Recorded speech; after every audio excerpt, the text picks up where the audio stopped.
지난 1년간 숨가쁘게 달려왔습니다만 국민들께서 나라의 변화를 체감하실 수 있도록 더욱 비상한 각오로 임해야 되겠습니다.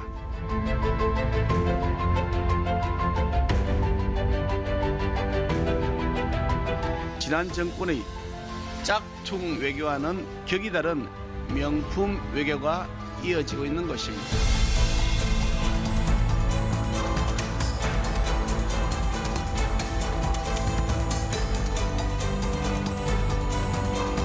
같은 일이 반복되지 않도록 민주당에서 최선을 다하겠습니다.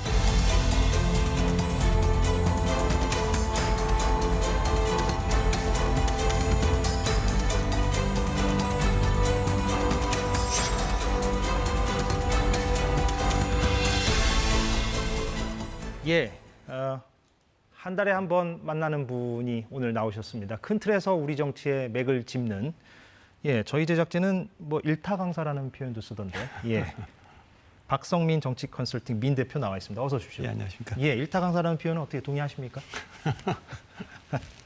넘어갈까요, 그냥? 넘어가죠. 한 달에 한 번 나오시고 사실은 KBS랑 방송도 많이 하시잖아요. 사실 뭐 일요진단이라든가 뭐 최강시사라든가. 그동안에 이제 하셨던 논평들을 저희가 좀 오늘은 좀 축약하고 요약을 해서 시청자분들께 좀 전해드리고 거기에 대해서 또 부연 설명이라든가 변화된 논평을 좀 듣는 형태가 어떤가 하는 생각이 들었습니다. 그래서 총선을 좀 주제로 잡았는데 물론 총선이 좀 뭐 멀리 떨어져 있다고 얘기할 수도 있겠습니다만 어제 보니까 국민의힘이 그 광고통을 그 홍보본부장에 임명을 했더라고요. 이렇게 본격적인 이제 어떤 총선 대비 체제로 들어간다는 느낌도 주고 말이죠. 그래서 각 당의 어떤 총선 위험 요인이랄까 이런 것들을 좀 정리해보는 시간을 가져봤습니다. 그래서 국민의힘부터 좀 보겠는데 한번 이걸 보고 나서 박성민 대표의 말을 듣겠습니다. 국민의힘부터 먼저 하고 민주당을 하겠습니다. 국민의힘의 총선 위험 요인이 지금 뭐가 언급되고 있는가? 일단 대통령 지지율이 있을 것 같습니다. 대통령 지지율이 지금 30%대에 박스권에 갇혀 있다는 평가들이 많죠. 그런데 총선 내년 4월에 있지 않습니까? 그러면 취임 이후에 한 2년 정도 지나서 이제 치러지는 총선이라서 기본적으로는 정권에 대한 중간평가적인 성격을 가질 수밖에 없는데 대통령 지지율이 이렇게 30%대로 갇혀 있으면 경고등이 켜지는 게 아니냐? 이런 이제 시선들이 있습니다. 거기에 지금 2030이 지난 대선 때는 2030이 윤석열 후보에게 당시 후보에게 많은 표를 줬었는데 지금은 지지율을 보면 상당수가 이탈해 있기 때문에 이 부분이 좀 위험 요인이 아닌가 이렇게 지적을 할 수가 있을 것 같습니다. 일단 저렇게 저희가 정리했는데 뭐 중요한 게 좀 빠진 게 있습니까? 아닙니다. 지금 대통령 지지율이 지금 30% 박스권에 갇힌 지가 제법 오래됐고 그러니까 그 얘기는 저지선도 좀 확인됐고 또 저항선도 확인됐다. 그러니까 30% 밑으로도 잘 안 내려가고 40% 이상 지금 뚫는 것도 쉽지 않은 상황이죠. 그런 상황에서 대통령 그 당선 때 득표율보다 지금 굉장히 많이 낮지 않습니까? 근데 그것은 역시 지난 전당대회 과정에서 선거연합을 해체한 선거 때 그 중도 보수 연합이었는데 안철수를 좀 배제하면서 중도 쪽이 좀 일부 떠났고 그다음에 뭐 이준석 전 대표하고 결별하면서 2030이 좀 떠난 상태 아닙니까? 그래서 지난 한 10개월 정도, 1년 정도를 보면 중도층에서 계속 그 부정적 평가가 한 65%를 꾸준히 넘다가 최근에 조금 호전되고 있습니다만 호전된다고 하는 건 이제 기저효과라고 하죠. 워낙 낮았기 때문에 또 중도층에서 부정평가가 65%나 꾸준히 넘다가 이제 65% 밑으로 조금 내려왔기 때문에 좀 나아지는 것처럼 보이지만 여전히 지금 선거 승리를 장담할 수 없는 숫자에 갇혀 있죠. 그래서 저희가 오늘 나온 갤럽 여론조사 결과를 같이 보겠는데요. 대통령 국정수행 평가입니다. 보시면 긍정이 물론 최근 몇 주 사이에 다소 오름세를 보이고 있기는 합니다만 오늘 나온 결과도 36% 정도에 그치고 있습니다. 그리고 부정도 50% 후반대라고 보시면 될 것 같아요. 한 55에서 60 사이 정도를 보이고 있는데 전체적인 어떤 흐름을 지금 보고 계십니다. 그래서 저렇게 이제 좀 갇혀 있는 듯한 느낌이 있고 그런데 저렇게 되면 만약에 저 흐름이 물론 이제 하반기에 다시 이제 반등을 할지 40%를 돌파할지 이건 뭐 아무도 모릅니다만 저 흐름대로 계속 간다고 한다면 총선에서는 매우 경고등이 켜지는 거 아닙니까? 왜냐하면 대표님께서 늘 강조하셨던 게 그 정당 지지도보다는 대통령 국정 지지도가 더 중요한 변수가 될 것이다 이런 말씀도 많이 하셨기 때문에. 그러니까 이제 세 가지 지표를 봐야 되는데 정당 지지도는 뭐 그중에서 상대적으로는 별로 중요하지 않은 지표고 예. 가장 중요한 지표는 대통령 긍부정 평가입니다. 국정 수행 긍부정 평가가 부정 평가가 55%를 넘고 긍정 평가가 35% 밑에 있으면 예. 그러면 그 정권 심판론이 작동을 하죠. 예. 그러니까 지금 그 이엄선에 지금 있는 겁니다. 그러니까 최근에 조금 호전됐다고는 하지만 여전히 오늘도 보면 36대 55니까 그렇죠. 그 언저리에 있는 거죠. 두 번째 이제 지표는 국정 안정을 위해서 여당을 찍을 거냐, 예. 아니면 정권 견제를 위해서 야당을 찍을 거냐. 이 지표가 이제 MBS도 발표하고 갤럽도 계속 발표하고 있거든요. 저희도 잠시 뒤에 볼 예. 겁니다. 예. 그 지표도 역시 35대 55 이걸 봐야 되는 겁니다. 예. 그다음에 세 번째 보조 지표로 대통령에 대한 그 부정평가가 높더라도 야당이 특히 민주당이 대안이라고 생각하느냐 이 평가도 또 한번 봐야 됩니다. 예. 그것까지 이제 세 가지를 동시에 보면 알 수 있습니다. 예. 지금 현재는 상대적으로는 지금 시간은 대통령에 대한 평가를 하는 시간이거든요. 예. 대통령에 대한 기대가 컸기 때문에 그래서 지금은 이제 썩 국민들이 바라는 대로 좀 못하고 있는 게 아니냐 이런 여론이 많지만 선거가 다가오면 다가올수록 또 이제 민주당에 대한 평가도 아울러 하게 되기 때문에 그렇죠. 어차피 그 선거라고 하는 건 제로섬 게임이고 상대 평가이기 때문에 민주당이 이제 저 대통령 지지율이 낮은 것만 믿고 있을 수는 없다 그렇게 생각합니다. 예, 민주당에겐 또 이따가 하겠습니다. 예. 그런데 그럼 올해 안에 그러면 대통령 지지율을 높일 수 있는 방안이 무엇인가? 이거는 뭐 정부 여당도 상당히 고민할 것 같습니다. 근데 최근의 일련의 흐름을 보면 이른바 비판하는 쪽에서는 노동조합 때리기라는 표현을 쓰던데 물론 찬성하는 쪽에서는 정당한 노동개혁이라고 하고 있습니다. 노동계하고 지금 각을 세우고 있고 또 시민단체하고도 각을 세우고 있는 것 같습니다. 그러니까 이게 지금 이 자리에서 뭐 그것이 옳다 그르다를 뭐 평가할 건 아닌 것 같고요. 대표님하고 저는 지금 정치 분석을 하는 자리니까 말하자면은 어떤 전략, 큰 틀에서의 어떤 정무적 전략 이렇게 볼 수도 있지 않을까요? 어떻게 보십니까 이 부분은? 그러니까 이제 그 선거 전략은 제가 캠페인 전문가니까 말씀을 드리면 선거 전략은 네 가지입니다. 첫째는 나에 대한 지지를 강화할 거냐, 나에 대한 반대를 약화시킬 거냐, 상대에 대한 반대를 강화할 거냐, 상대에 대한 지지를 약화시킬 것이냐. 두 가지가 포지티브고 두 가지가 네거티브 캠페인인데 예. 대체로 그 반대 강화는 정권 심판론을 들고 나오는 야당 몫입니다. 예. 그런데 2020년 총선을 되돌아보면 그때는 기본적으로 문재인 정권 심판론도 작동을 했지만 그래서 투표율이 66%까지 올라갔지만 또 못지않게 야당 심판론도 있었거든요. 그때는 야당 심판론이 작동을 했죠. 예. 탄핵의 강을 건넌 줄 알았더니 뭐 인물들 보니까 별로 건넌 것 같지 않으니까 예. 중도 보수층이 이거 안 되겠다. 다시 한번 따끔하게 진짜 혼내줘야겠다. 이런 게 있었죠.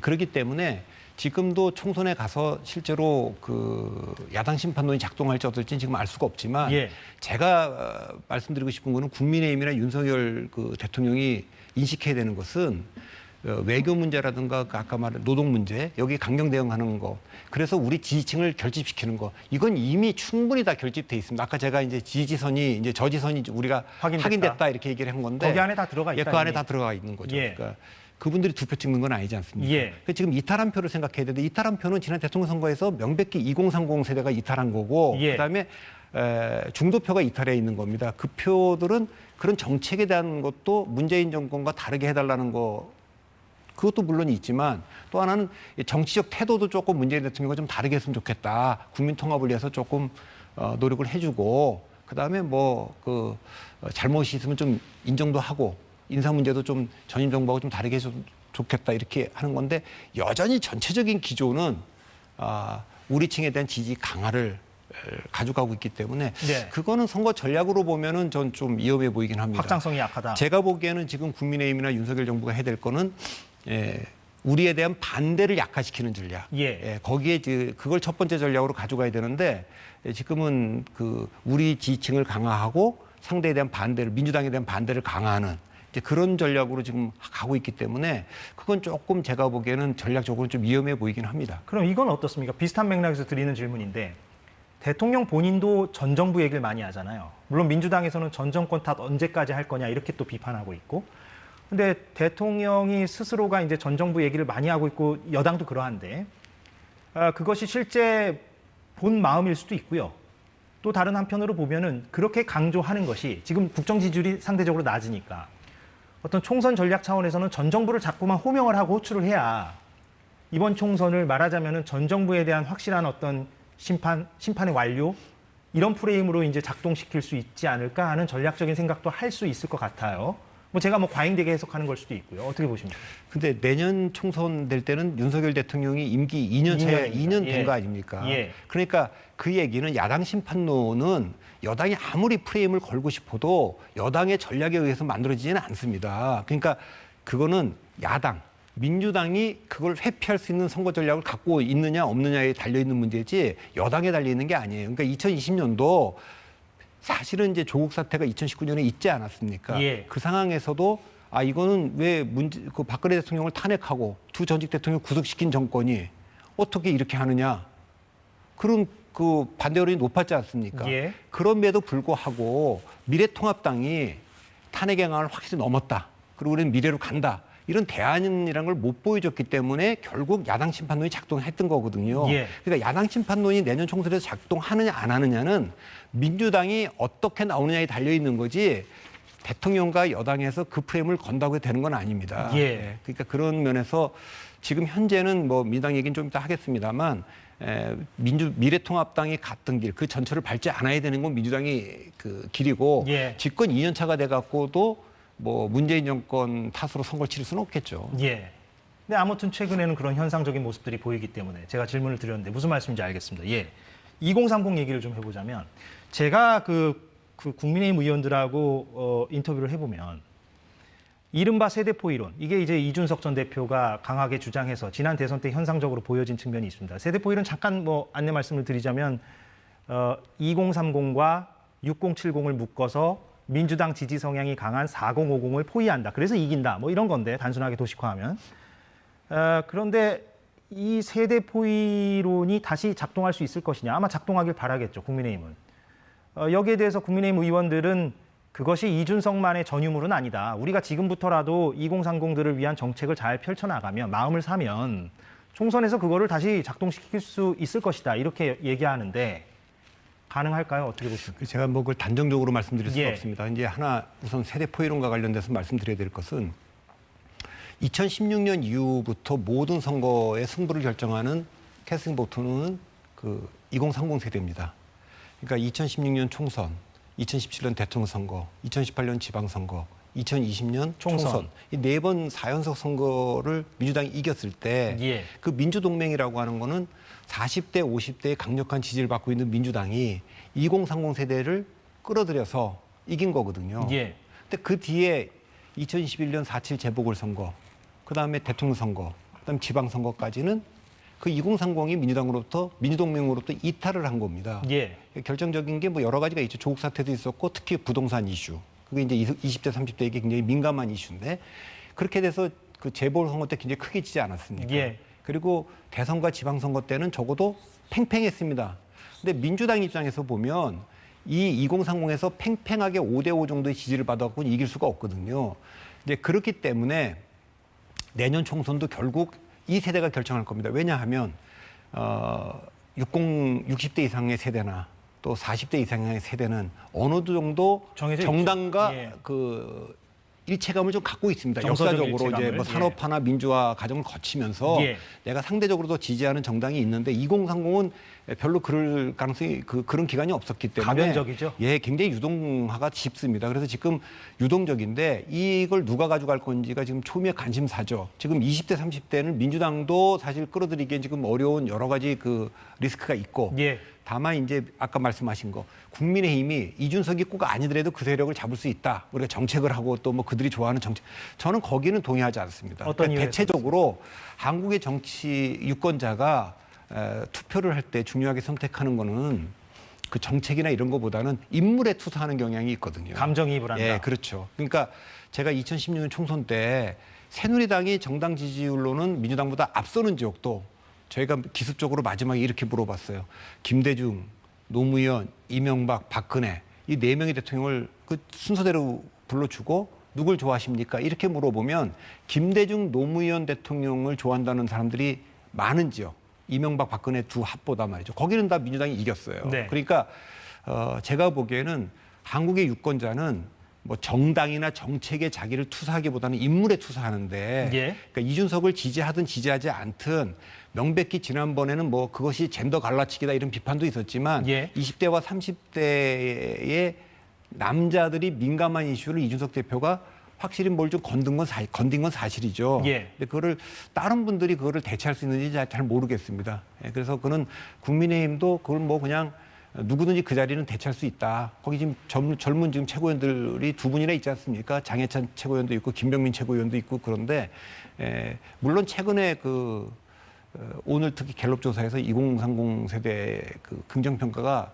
조금 호전되긴 했어요. 그동안에는 워낙 낮았습니다. 이제 10%대로 대통령 지지율이 예. 있었고 막 그랬는데 오늘은 20대가 22% 나왔고요. 30대가 35% 나왔습니다. 예, 그건 최근에 조금 낮은 거고 뭐 민주당 상황하고도 연동되어 있긴 합니다만 예. 계속 그게 뭐 10%대였거든요. 예. 이제 그렇기 때문에 지금으로서는 지금 판단을 못 하겠습니다. 워낙 지금 그 세대는 좀 유동적입니다. 예. 그러니까 내년 총선에 가서 어느 당을 선택할지는 뭐 지금 단계에서 예단은 못 하겠지만 그 세대가 결국 선거를 결정할 거다. 이렇게는 말씀드릴 수 근데 있습니다. 인물 투영이 더 중요한 변수라고 한다면 지금 이준석 전 대표와 대통령은 사실상 결별한 상태인데 그렇게 볼 수 있는 거 아닙니까? 지금 여태까지 그건 뭐 미래는 알 수가 없죠. 미래는 알 수 없다. 예, 예. 그러니까 제가 그 관련 질문을 드리려고 하는데 지금은 뭐 매우 멀어져 보이는데 말씀하신 대로 인물에 투영하는 것이 유권자들의 일반적 속성이라면 그것을 국민의힘이나 대통령실이 모르지 않는다면 올 하반기든 총선을 앞두고든 이준석 또는 이준석계 더 나아가서는 유승민계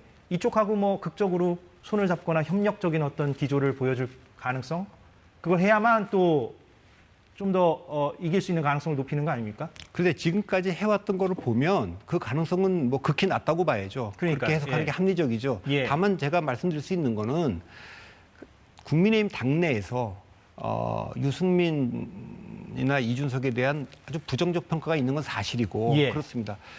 그렇지만 분명한 건 지금 상황에서 유승민이든 뭐 이준석이든 이분들이 가능성은 낮지만 본인들도 부인하고 있고 예. 만일에 국민의힘을 탈당해서 제3지대로 간다면 아주 그 선거에서 민주당보다는 국민의힘에게 치명적 타격을 입힐 거는 맞기 때문에 그렇겠죠. 그 안에서 어떤 역할을 주느냐는 뭐 연대를 다시 살려내지는 않더라도 적어도 리스크 관리 차원에서 어떻게 관리할 거냐라는 거는 선거 전략 차원에서 다시 부각되겠죠. 예. 근데 자꾸 질문이 이어집니다만 왜냐하면 2030이 핵심이라고 하셨으니까 만약에 공천을 준다. 뭐 이준석 전 대표 같은 경우는 지금 뭐 말하자면 서울 내에 험지에 있기 때문에 국민의힘 입장에서는 근데 공천을 주는 것만으로도 과연 그게 연대의 복원이라고 할 수 있겠느냐?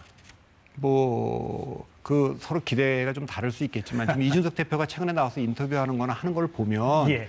여전히 이렇게 어필하고 있는 것 같아요. 내가 나랑 같이 했을 때는 선거를 다 이기지 않았느냐. 그 사실 자기를 몰아낸 거는 윤석열 대통령의 마음이 아닐 수 있다. 윤핵관이다. 그 윤핵관도 아니고 일종의 장핵관들이다.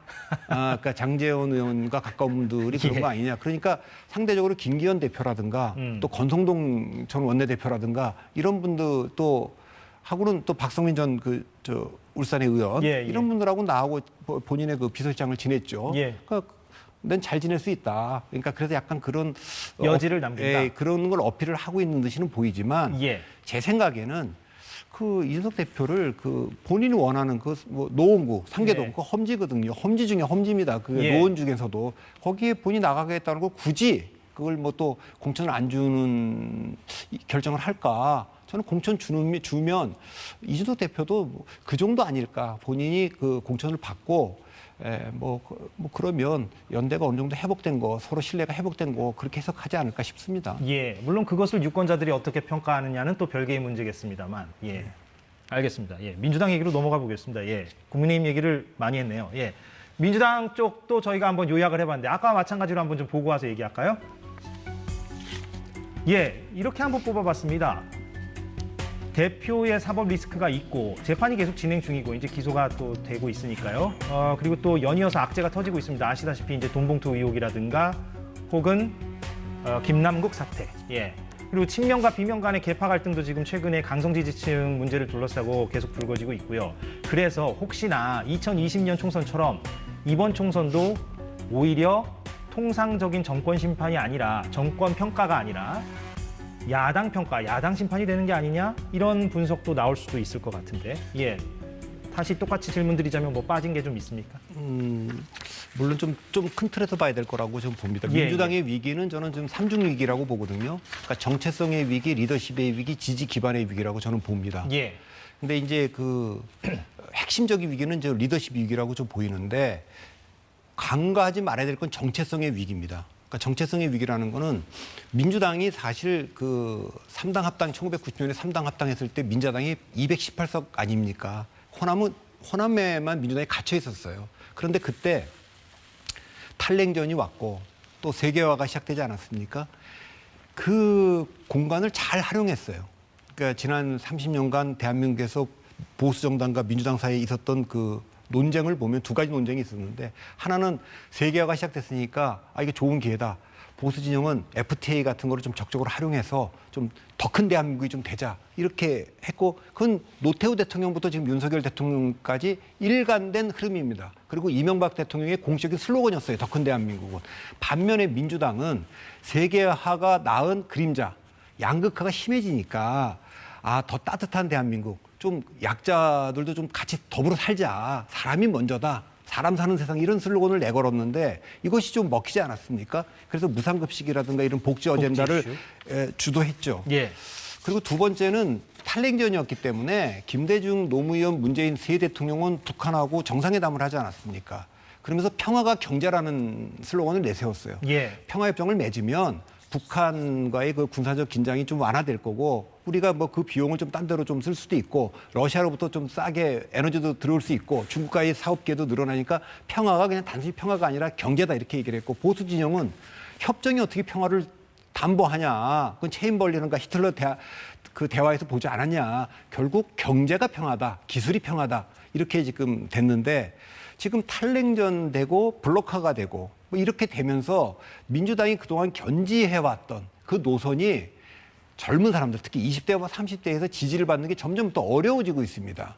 노동정책도 그 민노총 한노총이 쭉 해왔던 그 연공제보다는 성과제로 좀 가자 이런 흐름으로 좀 바뀌고 있고 그러니까 김대중 대통령이 그 정리했던 세 가지 노선 우리 민주당은 한반도 평화를 위해 싸우는 정당입니다. 두 번째, 우리 민주주의를 위해 싸우는 정당입니다. 세 번째, 우리는 서민경제를 위해 싸우는 정당입니다. 이렇게 해왔거든요. 이게 상당히 호응을 받아서 민주당이 세가 확장됐는데 지금은 이게 그 큰 흐름이 바뀌고 있기 때문에 새로운 노선이 필요한데 이 새로운 노선이 지금 안 나오고 있습니다. 그래서 전체적으로 보면 굉장히 불리한 상황이고 대선에서 비록 0.73%밖에 안 졌지만 그 졌으면 5년 만에 정권 뺏긴 거니까 전반전 45분 만에 교체당한 선수 그러면 이건 뭐 감독이 화가 단단히 났다 이렇게 생각하고 패배의 원인을 분석하는 백서를 만들었어야 했는데 그 백서가 지금까지도 안 나오고 있습니다. 그래서 윤석열 정부를 비판하면 유권자가 다시 선택해 줄 거라고 생각하지만 그 변화의 흐름이 지금 혁신의 흐름이 지금 안 보이는 게 지금 민주당의 위기고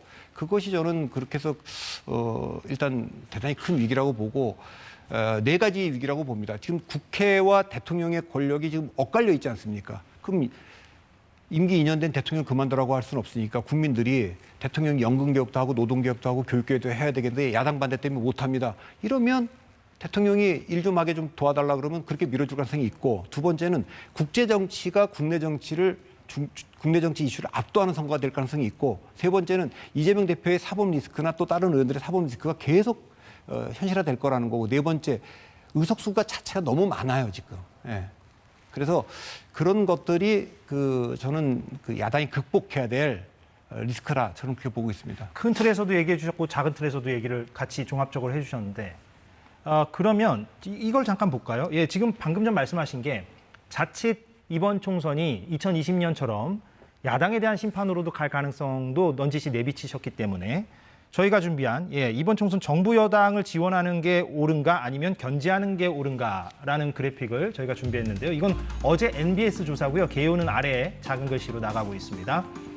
보시면 아시겠지만 46대 46으로 똑같아요. 공교롭게도. 어제 조사인데요. 그러니까 저게 어느 쪽의 프레임이 작동할까가 지금은 정말로 그 누구도 알 수 없는 어떤 팽팽한 상황인 것 같긴 한데 그래서 올 하반기나 뭐 내년 초에 어떻게 저게 균형추가 한쪽으로 갈지는 뭐 아무도 모르겠습니다만 대표님은 개인적으로 어떻게 좀 예상을 하십니까? 지금 예상하기는 어렵고요. 예. 저 조사는 MBS도 하고 갤럽도 하고 있습니다. 예, 예. 약간 그 질문은 좀 다릅니다만 그동안에 갤럽이 발표한 거는 야당 지지가 압도적으로 높았어요. 예. 적어도 10% 이상 높았는데 저게 지금 계속 낮아지면서 지금 MBS 조사는 지금 똑같이 나오지 않았습니까? 바로 이 지점입니다. 그러니까 민주당이 지금 알아야 될 거는 민주당이 윤석열 대통령을 비판하는 지점, 국민의힘을 공격하는 지점, 그 지점에 한 95%는 맞는 얘기일 겁니다. 맞는 얘기를 할 겁니다. 다만 유권자는 그렇게 생각할 거예요. 다 맞는 얘기지만 민주당 당신들이 할 얘기는 아니지. 지난 5년 동안 했던 걸 좀 되돌아봐요. 그 얘기할 수 있나. 이런 것이 있기 때문에 저는 미래통합당이 똑같은 길을 걸었거든요. 그러니까 그때 당시 조국 사태 때나 모든 얘기를 할 때 자유한국당이나 미래통합당이 그 문재인 정부를 비판할 때 사람들은 다 맞는 말인데 당신들이 할 말은 아니지 이랬거든요. 그래서 저는 문재인 대통령, 조국 전 장관, 이재명 대표가 계속 보인다면 총선 때 그러면 저는 총선 때 야당 심판론도 상당히 강력하게 작동할 가능성이 좀 있다. 예. 그래서 그걸 민주당이 극복해서 완전히 그때 미래통합당의 전철을 밟지 않고 완전히 유민주당으로 새로운 인물과 노선으로 나올 수만 있다면 그렇게 된다는 건 이재명 대표 체제의 변경을 의미하는 거겠죠. 비대위가 출범한다는 얘기죠. 예, 그렇죠. 간단히 얘기하면. 그렇게 된다면 선거를 해볼 만하겠지만 지금까지 그 진행되는 모습은 좀 쉽지는 않아 보입니다. 예, 비대위가 출범하는지 뭐 올 하반기에 이제 보면 될 거고. 제가 계속 뭐 이 자리에 예. 나와서 여러 번 얘기했습니다. 예. 이재명 대표 체제로 단일 대우로 친명 비명이 이게 방법이 없다. 이재명 대표 체제로 치르자. 이럴 가능성 제가 5%라고 낮게 얘기했고 두 본다는 번째는 거죠. 예. 붕괴하고 비대위로 갈 가능성이 35%. 나머지 60%는 이재명 대표도 내려올 가능성이 없고 그 체제에서 뭐 반명이든 비명이도 선거를 같이 치를 수 없다. 이렇게 해서 분열될 가능성이 저는 60%라고 보는데 최근에 민주당이 보여주는 모습은 또 이제 개파 갈등이 또 다시 불거지고 있는 듯이 보여서 이걸 과연 극복할 수 있는 리더십이 있겠느냐. 그게 이제 저는 조금 회의적입니다. 짧게요. 시간이 거의 다 됐는데 이낙연 전 대표는 그러면 6월에 온다고 하는데 어느 정도 역할을 할 거라고 예상하십니까? 그것도 딜레마입니다. 그러니까 이낙연 대표가 대안이 되기에는 친명계가 지난 이재명 대표가 이렇게 지금 대장동 사건이나 이걸로 어려움 겪게 된 거에 원인 제공자가 이낙연 대표다 이렇게 보고 있는 거 아니겠습니까? 경선 과정에서 문제 제기를 했기 그렇기 때문에 이재명 대표가 어려워지면 그 대안이 이낙연 대표가 될 가능성은 저는 어렵다고 봅니다. 그렇게 되면 또 다른 분열 개파 요소가 갈등이 된다. 있다고 저는 봅니다. 그러면 뭐 비대위가 출범하게 되면 제3의 새로운 어떤 인물을 인물이- 찾아야 되지 않을까 그렇게 봅니다. 끝으로 정말 짧게요. 마지막 질문인데요. 그래서 지금 무당층이 29% 정도로 나왔어요. 오늘 갤럽 조사에서. 제3 세력이 과연 이제 가시화될 것이냐, 얼마나 영향력과 파괴력을 가질 것이냐. 이미 금태섭, 김종인 두 사람은 뭐 신당 창당을 사실상 내비친 것 같고요. 영향력과 파괴력 측면만 따져본다면 어떻게 예상하십니까? 그러니까 지난 30년간 제3지대는 계속 있었습니다. 예, 예. 이게 그 제3지대가 성공하려면 양당 한쪽 당이 아니라 국민의힘과 민주당이 둘 다 분열을 해도 동시에 그렇게 될 가능성은 이제 필요 조건이고 필요 조건이고 충분 조건은 그 제3 세력이 대안이라는 인식을 줘야 됩니다. 그러니까 지금 현재는 좀 지켜봐야 되기 때문에 알 수가 없는데 한 가지 분명한 건 그 제3정당이 나온다면 저는 민주당보다는 국민의힘에 타격을 더 입힐 가능성이 크다고 저는 봅니다. 예. 그럼 민주당 쪽에서는 바랄 수도 있겠군요. 그건 잘 모르겠습니다. 그러니까 국민의당이 2016년 될 때도 예. 일반적으로는 뭐 호남에서는 민주당을 많이 잠식했지만 전국적으로 보면 새누리당 표를 더 많이 잠식했다고 저는 보고 있습니다. 그렇군요. 예, 알겠습니다. 예, 한 달에 한 번씩 이렇게 큰 맥을 짚고 있습니다. 오늘 박성민 대표와 여기서 마무리를 하겠습니다. 고맙습니다.